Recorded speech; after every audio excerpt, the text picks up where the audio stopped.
on radio, on YouTube, and on your smartphone.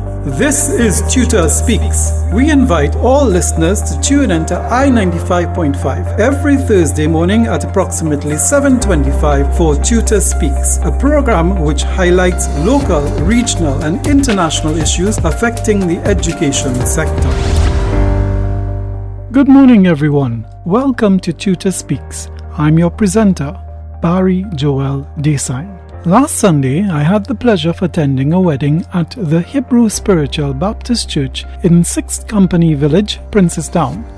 As with most weddings, it was a memorable occasion for several reasons, including the adornment of the bride and groom, the lovely decor, wedding cake, and lively entertainment at the reception, and of course, the food, drink, and good company. But it also stood out to me personally, as it was the first time I had the opportunity and privilege to observe elements of the culture, tradition, and customs of the spiritual Baptist community. On my way home that night, I felt a very humbling sense of shame. Despite the annual observance of Spiritual Baptist Liberation Day, despite having many students of this faith, despite my extensive reading of their history, despite having many learned friends of diverse ethnicity and religions, and despite my generally high level of education, I felt it reprehensible that I knew so little about the values, attitudes, and behavior esteemed by this community.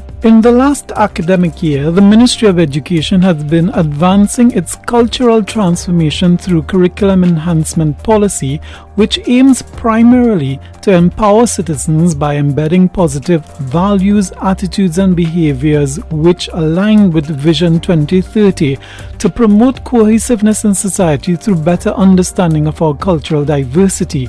In some ways, my experience highlights the need for such a policy. To this end, it is important for the public to know that the Trinidad and Tobago Unified Teachers Association, TUTA, agrees that a holistic education curriculum will benefit current and future generations. As such, TUTA is not opposed to the objective of this policy. In fact, the activities in the policy are not new. Surely members of the public are aware that many schools have held concerts, community projects, art exhibitions, sports days, career days, field trips, fundraisers, and such like for several decades. So teachers are certainly not opposed to incorporating such activities in their schools. What teachers are opposed to is the manner in which the policy is being forced without regard for individual school circumstances, resources, and infrastructure. A small primary school in a rural village with 150 students and a staff of 8 teachers has vastly different challenges than a large school in an urban community with 700 students and 28 members of staff.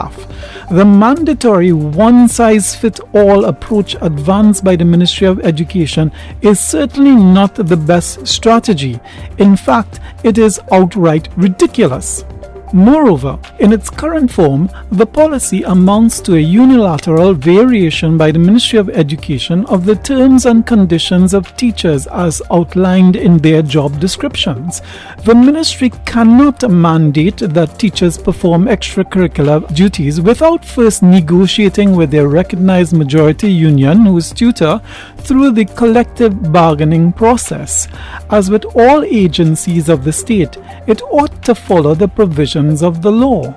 Additionally, the Ministry of Education has no moral authority to insist on these changes, as it is characterized by a negative culture from within. In relation to annual school repairs, for example, it is always tardy. When teachers inquire about their increments, allowances, and upgrades, excuses are made. Asking about medicals or appointments yields indifference. Saying that tutor will be told what it needs to be told, the ministry substitutes a culture of collaboration and partnership with contempt for teachers. This negativity is even extended to principals when they receive subtle threats, an increasing element of the ministry's culture of intimidation.